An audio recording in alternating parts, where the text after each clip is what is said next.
And that's a great way for Vicki or I or whoever's in this position to get speakers, is tips from other WASP members. So thank you so much for that, Tracy. So our speaker tonight is David Fraser. He's in South Vancouver Island. He's a naturalist, artist, and biologist. And he's been a member of the Committee on the Status of Endangered Wildlife in Canada for over 20 years. And up until 2018, he was the unit head of the Species Conservation Science for British Columbia Ministry of the Environment. And he and his wife own a beautiful piece of property up on South Vancouver Island, 7 acres. And they started a really interesting, they're both biologists, and he's an artist, she's a photographer. And they started a blog, A Species a Day. And they started this in 2014. And they've been logging things from lichens and lungworts to beetles and moths to over 100 species of birds just on their property. So I encourage everyone to take a break from social media and all the news that's going on and explore David's blog. It's Leaning Oaks CA. You can access it from his eBird page. But it's a great diversion, and you'll go down a rabbit hole of natural history that will keep you entertained for hours. And just a note about David, he's an avid eBirder, and I will confess I'm not much of an eBirder, and my eBird counts are in only the double digits. I think I might have 80 entries. But David has he's observed 2,792 species that he's recorded on his eBird from around the world. He's done a total of 9,550 eBird checklists. That's a lot.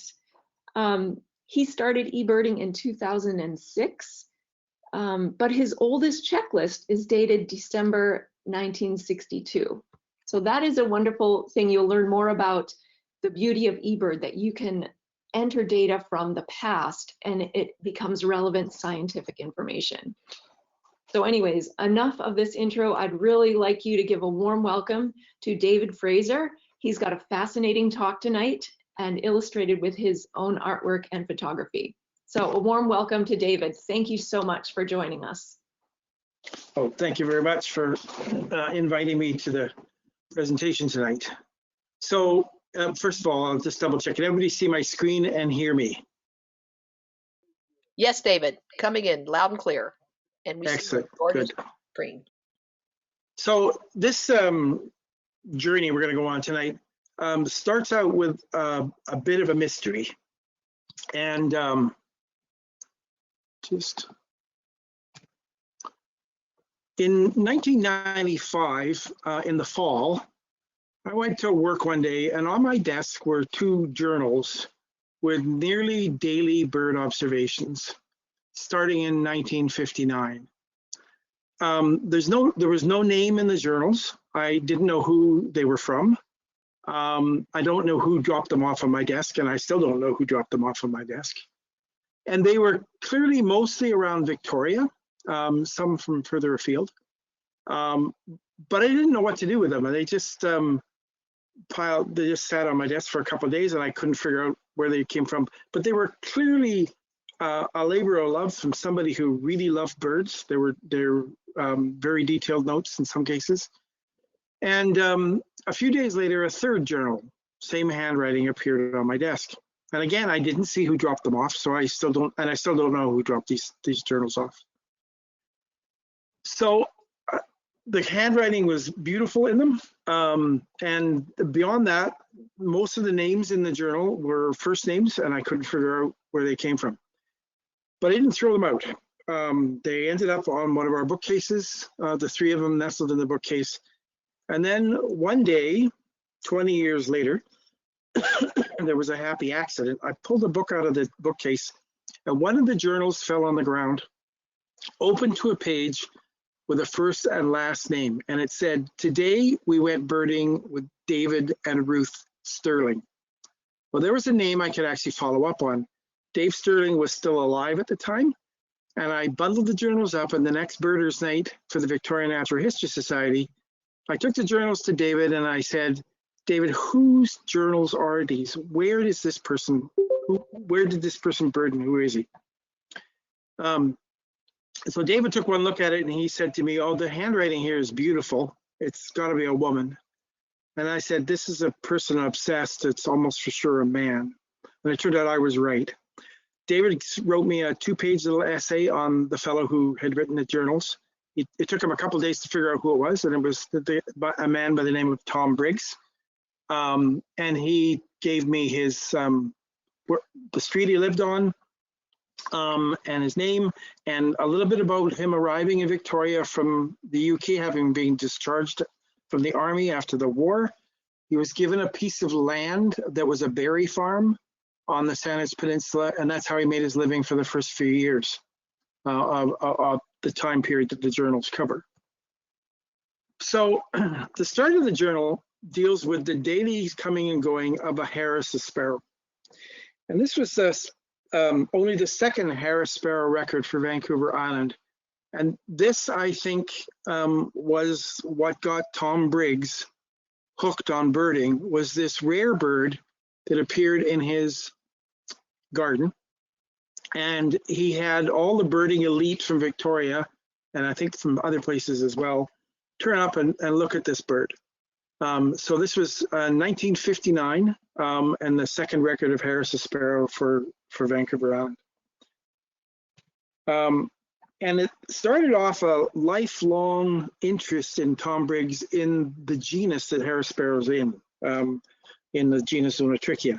And he has very detailed notes about the coming and going of various members of this genus, white-crowned, white-throated, golden-crowned, and Harris sparrow, coming to his feeder and yard. And he kept that up for a very, very long period of time, over 30 years. So the other thing that had happened in that 20-year period while those journals sat on my bookcase is the eBird had come along. So I actually finally had something I could do with this information. So I contacted Dick Cannings, who was one of the people that was running a lot of eBird in British Columbia. And we set up an account for Tom Briggs. I was his ghostwriter. It was kind of fun, actually. Some of the checklists that Tom Briggs put, or I put in for Tom Briggs, was times when he was birding with Steve Cannings, who was Dick Cannings' father. So this was a dead guy sharing checklists with a dead guy, which was kind of fun. So I set up the eBird account and I started going through Tom Briggs's journals. I spent about 10 or 15 minutes a day doing that, and it took me 3 years to put all of Tom's records into eBird. One of the challenges for me doing this was Tom, of course, was birding started birding taking these notes in 1959. So some of the names have changed quite a bit, and some of them I knew. And so you can just play along and see how many of these you get right. So he talks about redback sandpipers, which of course are Dunlin. Lutescent warblers, which is now just regarded as a subspecies of orange-crowned warbler. Pileated warbler, which means capped, so you probably guess that's Wilson's warbler. Aleutian sandpiper, which is actually what we call rock sandpiper today. Hudsonian curlew, which is Wimbrels. And he also documented a lot of spots in Victoria that I didn't know about. And these are spots that mostly have disappeared. So this is a picture of a wetland that's now underneath the Pat Bay Highway that leads from the ferry terminal into downtown Victoria. This was the wetland where Tom Briggs got most of his lifer shorebirds, and it's gone. And digging around in some of the records to find out where I should actually be putting that eBird dot, I discovered that we've lost a lot of wetlands in Victoria that disappeared under houses, under farms, and under highways. This is a little note from Alan Pointer on some of the changes about, in this case, this particular swamp on Douglas Street. That was the 4th swamp that year that was filled in. He also birded in spots that I don't hear of anybody birding in anymore. This is Ogden Point, which is where the cruise ships now stop. But in Tom Briggs's time, this was a grain terminal that had lost money for 40 years, and eventually the city of Victoria sold it to an entrepreneur that actually did very well by it, because he bought it the year before there was a dock workers strike in Vancouver, and much of the grain from the prairies went through the port of Victoria. And he had these astronomical numbers of purple finches at Ogden Point that were feeding on spilled grain, numbers that we've not seen since. There are other places he talks about going birding in the farm fields around the Colquitt's Mental Hospital on Wilkinson Road. Well, this has now been converted to a jail. That's the Wilkinson Road Jail, and it took me a little bit of sleuthing and digging around in archives in order to figure out, again, where that eBird dot was, because of the name change and the different use of this building now. So I learned quite a bit about Victoria's history. Some more name change. Hobel's grebe is what we call redneck grebe now. Linnet was the colloquial name for house finch, yeah. Sandy Beach, and this is another spot that I didn't know where it was, and eventually I couldn't find it by Googling or doing any work, so I eventually went to some of the older birders in town, and they informed me that this was the old name for what we now call Bamberton Provincial Park, and it's got a brand new name after the land was donated by the Bamberton Cement Company to the provincial government for a provincial park. So one of the interesting things about putting in these notes is that you get a really interesting idea about some of the changes that have gone on in birds in southern Vancouver Island, and just how rapid some of those changes have been. So one of these species that's changed dramatically since Tom Briggs's time is Canada goose.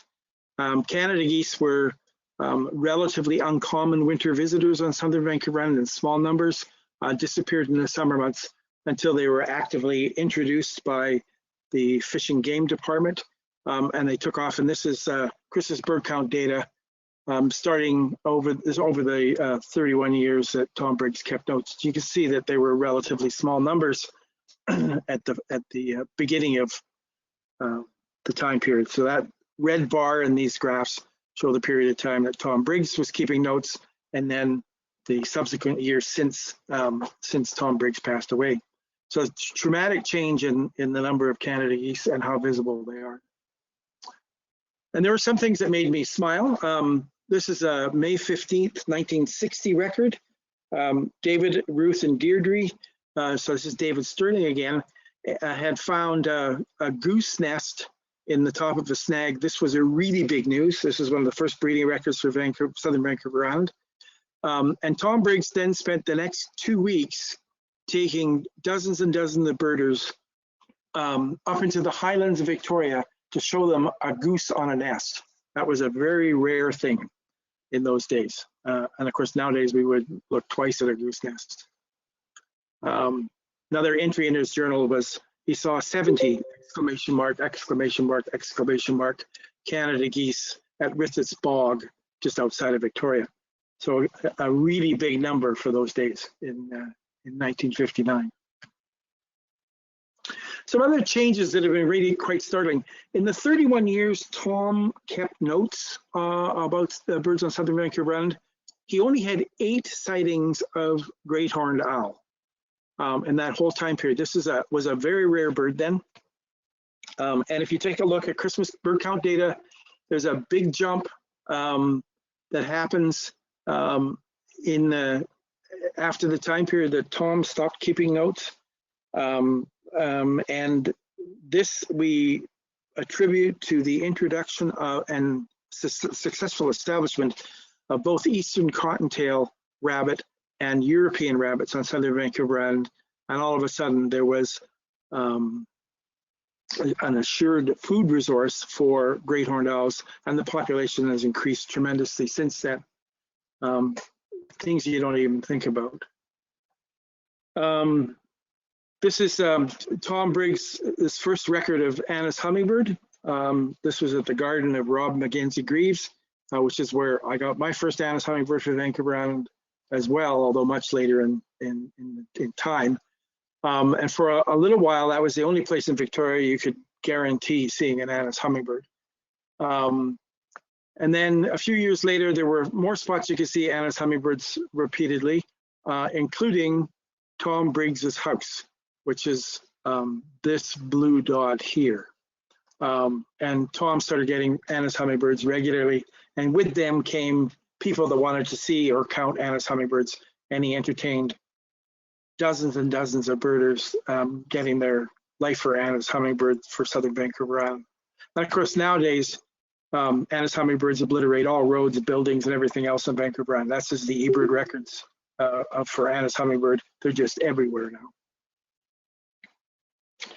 Another bird that's changed status tremendously is bald eagle. Tom had 29 records of bald eagle in 31 years. And you'll notice the numbers there are all small. They're all ones and twos, where he did record the numbers. Sometimes he didn't. So that's another species that's expanded tremendously. There's the Christmas bird count, Victoria Christmas bird count data for bald eagle. And there's the time period that Tom Briggs was journaling. So he missed seeing bald eagles explode in numbers and become very, very common birds during the winter months on Southern Vancouver Island. More name changes. This is the one that caused me the most trouble. I took a lot of digging to find this. Red scissorbill, I kept thinking it must be a crossbill. Turns out that this is an old name for the black oyster catcher. Baird's cormorant, which we now call pelagic cormorant. So the other things that have, instead of going up, have declined since the time period that Tom Briggs was keeping records, are things like band-tailed pigeons. Tom had some phenomenally large groups, at least by today's standards. He had a flock of 1,200 at least band-tailed pigeons at the yacht club at Oak Bay, getting ready to migrate off the island on September 10th, 1960. We don't see numbers like that on Southern Vancouver Island anymore. Tom had a fascination with Western Bluebirds. He ran some bluebird nest box trails, putting the boxes up in the spring and taking them down in the fall, cleaning them and getting them ready to put up again. And Tom's got a number of records. These are Tom's records from eBird, spread all over Southern Vancouver Island. And I've passed on some of these records to the group that's reintroducing bluebirds. Some of these habitats still look good to me for bluebird sites, and some of them are completely gone. But it gives you an idea of how widespread Western Bluebird was in the 60s on Southern Vancouver Island.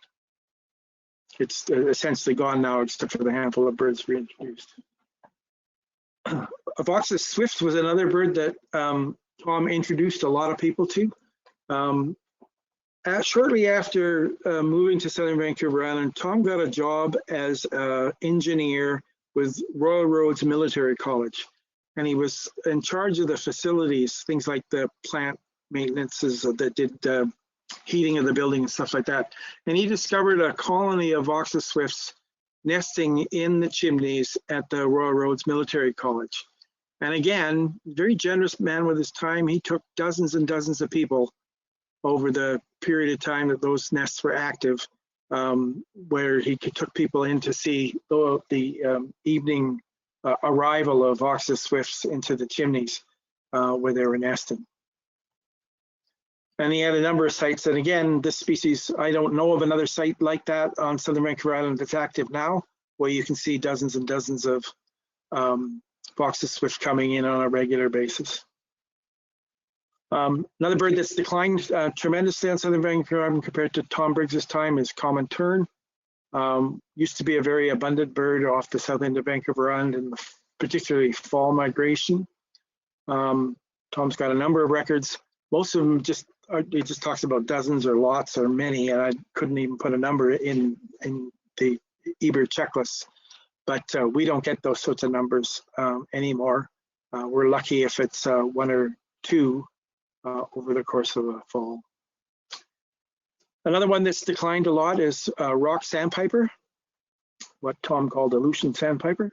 And you can see this is the time period that Tom was birding, and tremendous decline of this shorebird. That's actually typical of many Arctic nesting shorebirds. They're under rapid decline now. Rock sandpiper was one of the first to decline.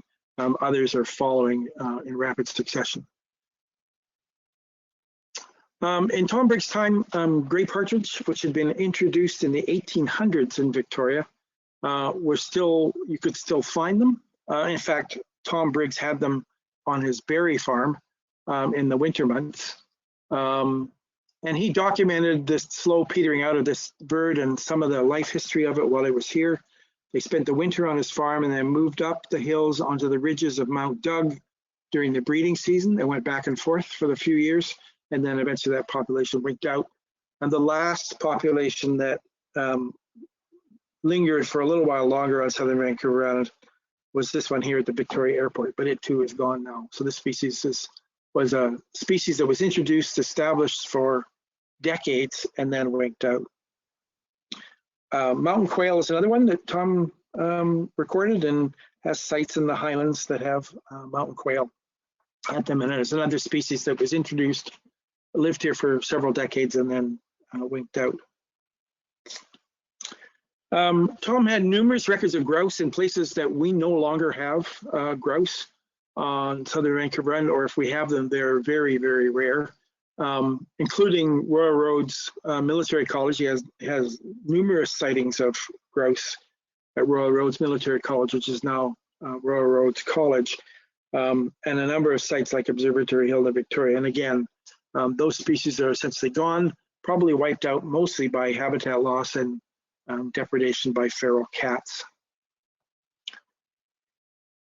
Tom's berry farm on the southern part of the island near Gordon Head, near what's now the University of Victoria, was open habitat with farm fields, and it was the center of abundance for skylark at that time. One of the challenges with interpreting some of Tom's stuff is he didn't record everything. He didn't do complete checklists. He just did stuff that he thought was noteworthy. So you got, every once in a while, you got these, this was noteworthy. The last line on his journal entry that day is, no perdix, that's the partridge, strikes, nor skylarks today. So he didn't hear a skylark, and that was noteworthy. Skylark has declined tremendously since then. And you can see this is the Christmas bird count data for skylark in Victoria. And they've essentially winked out of the area that's covered by the Victoria Christmas bird count now, and we no longer encounter them the last few years. But Tom was documenting them at their heyday. This is the same time period of time that they actually went and colonized the San Juans. And he had a number of sightings. They moved up into the Cowichan Valley, up here on Vancouver Island. He has sightings that would indicate breeding in Langford and Colwood, and one down here in what is now Souk. This is a new record that no one had before. We didn't know skylarks were out onto the west coast of the island before I dug out Tom's notes. So the site here in Souk is one of the few complete checklists that Tom put in. And I think Tom had been nominated to be keeper of the notes for a Victoria Natural History Society picnic. And so he had a complete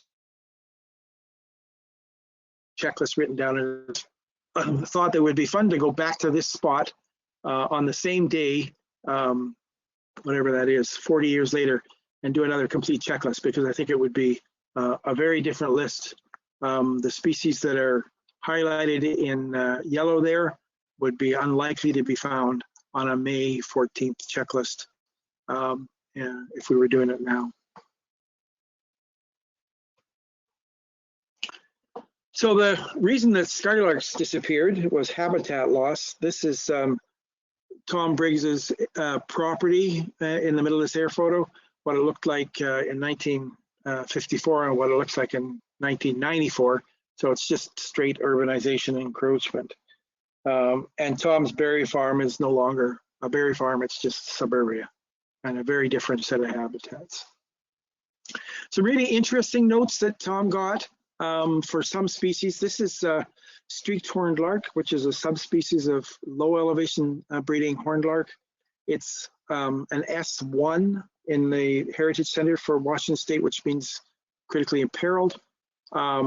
It's listed as an endangered species under the Species at Risk Act in Canada, and a threatened species under the ESA in the United States. These are the first records we have that actually document breeding of this species in southern Vancouver Island.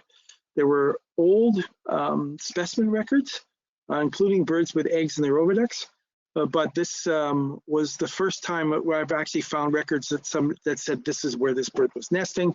This is they had chicks. These were half-fledged youngsters, and so these are sites that we should be looking for any straying birds that are returning or possibly potential reintroduction sites.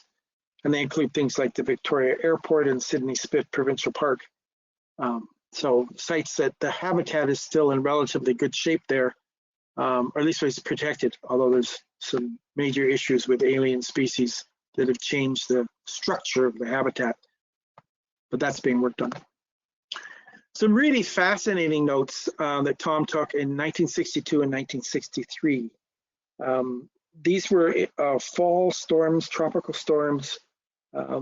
62 was the remnants of Typhoon Frida, and 63 was Hurricane Maria, both of which had a tremendous influx of pelagic species into the inshore, into Victoria. And in fact, some of them right into downtown Victoria. There were, Tom's got records of dead storm petrels and other interesting pelagic species right inland. Some of these birds lingered for quite a while.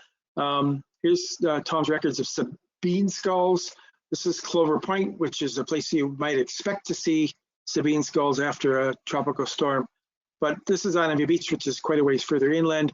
A group of 12 there. And Tom Briggs is the only person that's ever got Sabine skull on a Canadian Chrysalis bird count at Hall's Boathouse, just outside of Goldstein Park on southern Vancouver Island.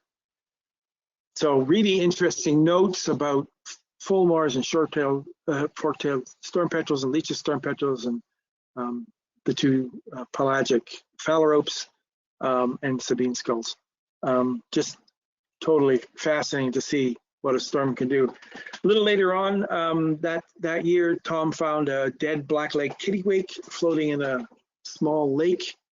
And he does admit in his notes that he actually stole somebody's rowboat that wasn't home, and rowed out onto the lake, retrieved the carcass, and that carcass is now in the Provincial Museum, one of the few specimen records from inland Vancouver Island.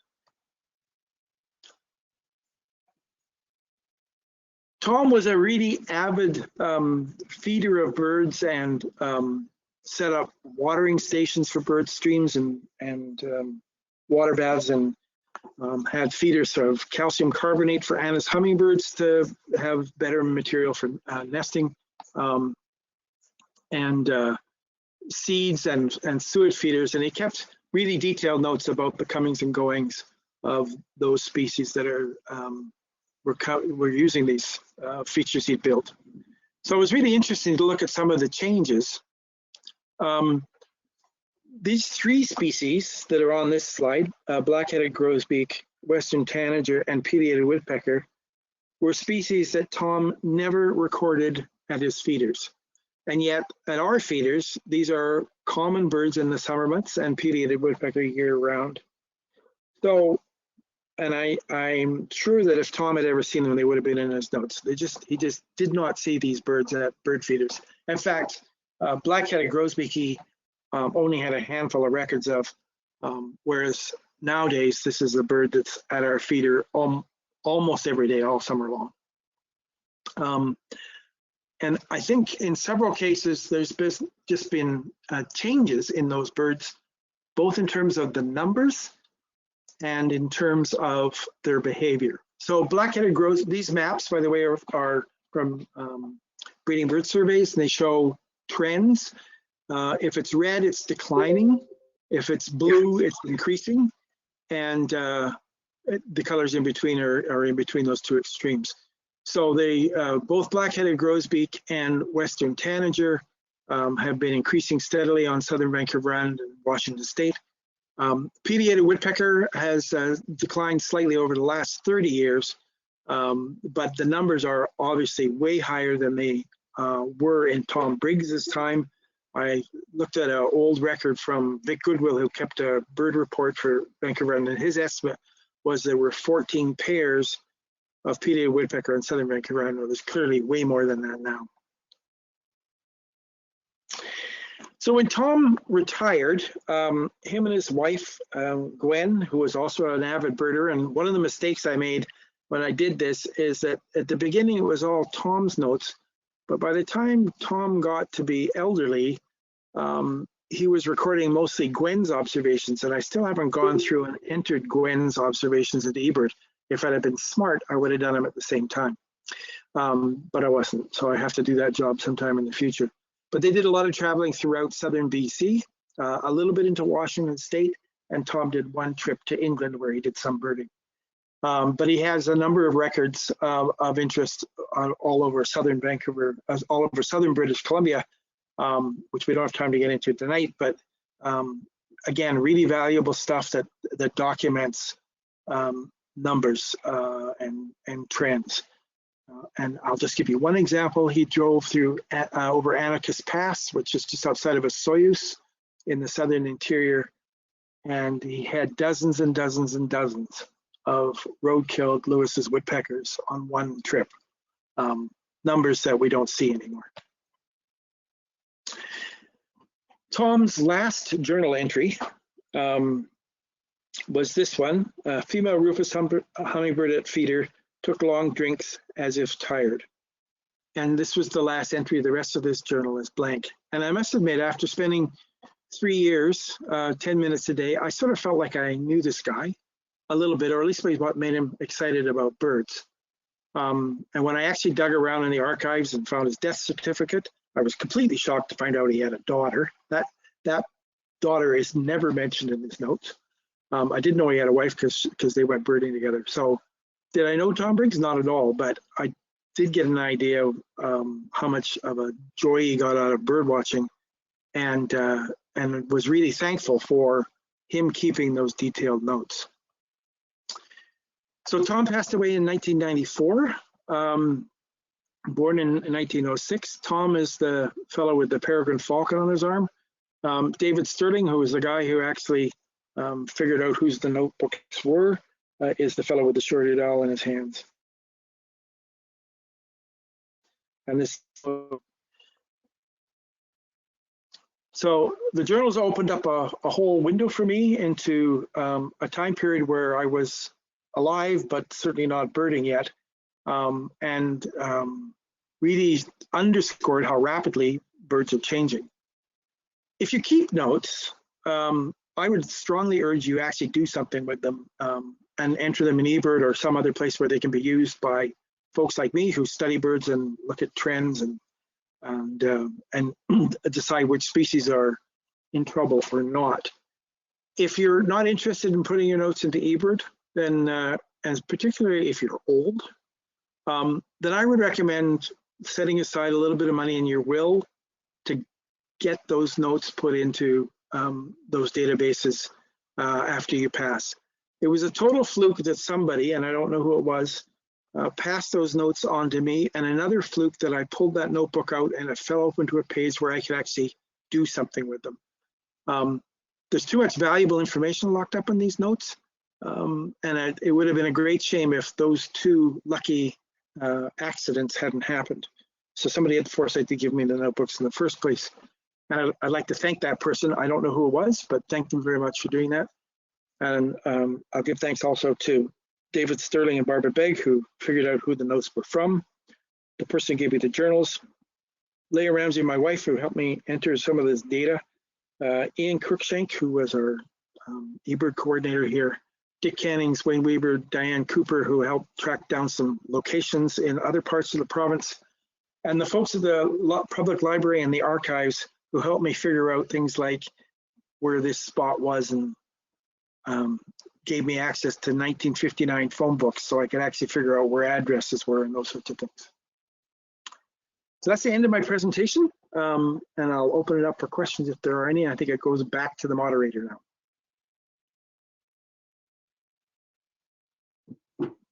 Wow. All right. Thank you so much, David. That is, my jaw is hanging open right now, in awe of the research you've done and what you've presented here. Yes. Oh, let me see if I can get my camera back on. For some reason, my camera is not going back on. There you are. Yeah, that was really impressive. And like I said, my mind is kind of blown right now. I'm trying to formulate my question. Folks can put their questions into the chat if they would like. We've got a pretty big audience, so I don't think we can take turns speaking, but please put them into the chat if you have questions for David. You know, Cindy, I think since there are actually no typed in questions, if people have questions, I would invite them to unmute and speak or use the chat box. Could I ask one, David? Those drawings are just so moving, but you did those, did you do those in conjunction with your working on these records of Tom Briggs, or the other parts of your existing collection of drawings? Some of them were paintings I've done over the years, and some of them I did in preparation. And some of them I did in preparation for this talk. So some of them were some of the watercolor sketches were done for this talk. Mm. I'm sorry, I was speaking on top of you. Of course, the Canada goose on top of the snag would be one of those, huh? Exactly. I really found it kind of mind-blowing, the trends in some of those birds, and that, you know, that one time that he noticed the Canada goose with all the exclamation points. I mean, that's kind of hard to imagine these days when they're just everywhere. I know, and one of the interesting things about this stuff is I would bet there is no way Tom could have predicted which of these notes were going to be the species that have changed so much. Yeah. Without him keeping those notes, you just wouldn't know. Graham Gillespie, your camera's on, but you're muted. Did you want to ask a question? You'll have to unmute. Where are you located when you get there? Hi, I'm from Nanaimo. Oh, fabulous. I just wanted to say that I started my birding career with David and Leah and with Tracy, and it's made a big difference in my life just to be a birder, and I really appreciate the guidance they gave me. Oh my goodness, we were all having chills thinking the same, maybe thinking of different people, but thank you very much for that. Yay, Canada. Can we come live with you? Nice to hear your voice, Graham. Yes, please. Please come to live in Canada. I see there's a question from Jan Bragg. She says about the purple finches at the grain elevators, what were the numbers which were so remarkable? I'd have to look, but it was in the hundreds. I don't think I ever see hundreds of purple finches on the ground feeding at one time anymore. Mm-hmm. Two of our members have asked similar questions of, can you give any idea of who left those books on your desk? Any even wild guesses?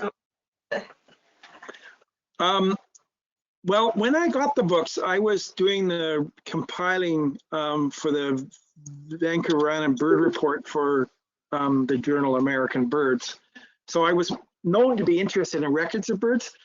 I can't guess though, because I'm guessing it's one of Tom Briggs's cohorts. All those people have passed away since then. And it was probably somebody that was helping go through the Briggs house, helping the daughter clean up the house, and said, oh, I know somebody that might be interested in these journals, and they dropped them off. But I still don't know to this day. And I did this talk for the Victorian Natural History Society in the hopes that somebody would stick up with their hand and say, well, that was me, or that was my friend Elizabeth or something, but I never did get find out. And I've been unsuccessful in tracking down Tom and Gwen Briggs's daughter as well. I've just dead ended there. Wow. Dave, Elaine, can I ask a question? This is Kent. Yes, absolutely. These are stunning paintings and drawings. Are they available on your blog or website, or they're amazing? And thank you so much for sharing them and doing them. I have been selling paintings, and I have got some up on the blog. I'm a little behind on the blog stuff lately, so there's not anything very much there now, but that's a good reminder that I should be doing, putting more of that stuff up. And thank you very much for the compliment. Could I ask on that note, David, I had been poking around while you were speaking a little bit, trying to locate your blog. Could you tell us either the name or the site so that we can locate it? I was unsuccessful. It's leaningoaks.ca is the site. LEANINGOAKS. My goodness. And if you just Google species a day leaningoaks.ca, you should find it quickly. Amazing. I typed leaningoaks.ca into this chat box, and it turned it into a URL. So if anyone's interested, if you look in the chat, it's listed there. But someone has asked, will the journals be archived anywhere? Have you plans there? The actual journal. That's a good question, and they probably should be. But I haven't actually thought about where to do that. I should contact the folks at the archives and see if they're interested in doing that. But right now, no, they're back in the bookcase. Well, drop them out again. Maybe something. My gosh, Cindy, if we now we're in the day of self-publishing journals. I mean, gosh, your drawings and those journals. My goodness, I'm ready to buy that. Well, somebody has just suggested, this is a great story. Have you considered doing a book? I've been asked this question before. No, I haven't actually. I'm not sure. Well, it might be an interesting project, but I haven't even started to think about tackling that. Elaine, may I ask a question? This is Qingling. Yes, Qingling, Ma. Oh, hi. I'm so glad you had such a great talk today. Thank you. The question is, it's fascinating to know this change of species over 30 years. Some of them could be explained by habitat loss and climate change, but some of them, it just puzzles me, like the Canada geese. Is that due to the total population increase, or their migration range changed? Do you have any explanation for that? Yeah, there's a couple of things that happen with Canada geese. One is we changed a lot of the habitat. So instead of being forest, it's open grassland and lawns and playing fields and cemeteries, which is good habitat for geese. The second thing is that the Fish and Game Club introduced a population of non-migratory Canada geese in order to increase the availability of geese for goose hunting. Those geese did really well, and they eventually got up to numbers that would sustain hunting at about the same time that places like Victoria and Vancouver became so dense you couldn't discharge a rifle anymore. So that timing was unfortunate, and they've just taken off from then. And then, yes, goose numbers in general, all over well, all over in the Northern Hemisphere are increasing.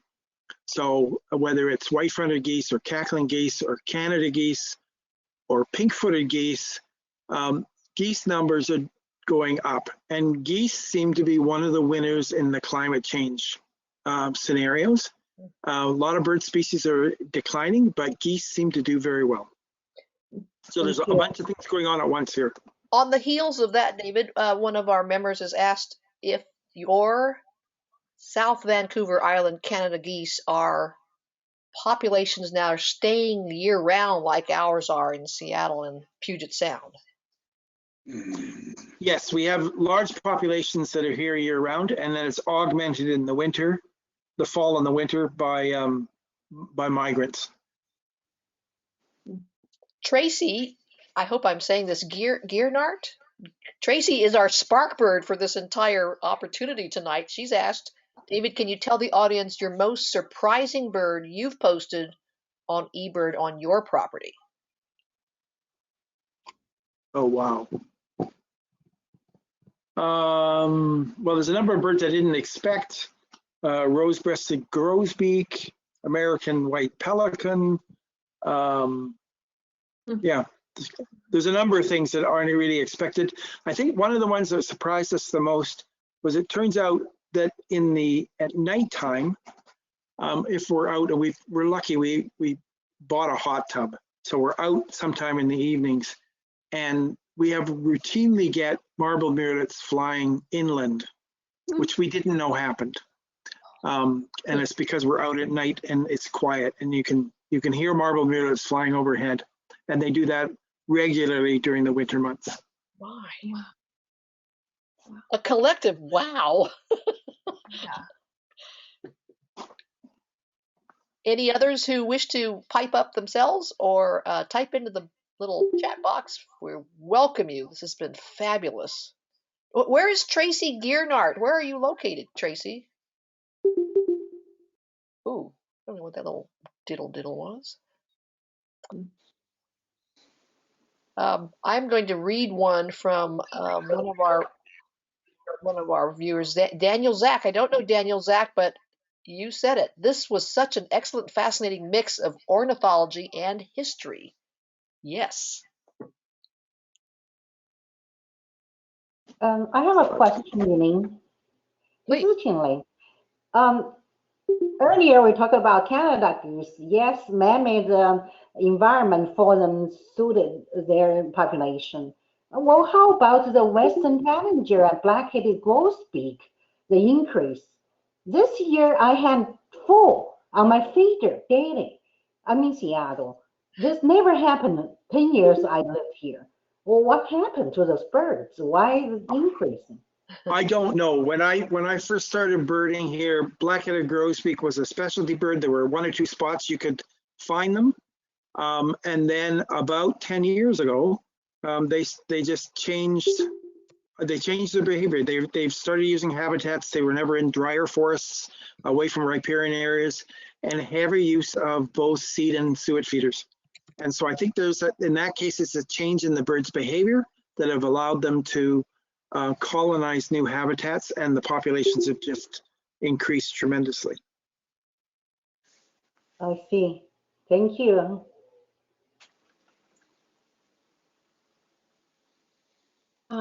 Well, thank you so much, David. This has just been an absolutely fascinating talk. Just like Daniel mentioned, that mix of history and birds and art. I think it's inspired a lot of people, hopefully, to start eBirding and taking good track of their notes. And hopefully it's inspired people who've kept really detailed notes to start putting them in eBird, because you can really see the value of watching those population shifts happen. So I just want to say thank you so much for joining us tonight. This was really a fantastic talk. Thank you very much for the opportunity. And a reminder to folks that are still on the line, next month we'll have Dennis Paulson talking about the birds of birding in Southeast Oregon. So please join us for that. The first Monday in November. Thank you. Yeah, thanks everyone for joining us tonight. This is fantastic. Terrific. Thank you, Cindy. Yeah, thank you, Elaine. Bye-bye, folks. Good night. Thanks, Thank you very David. much.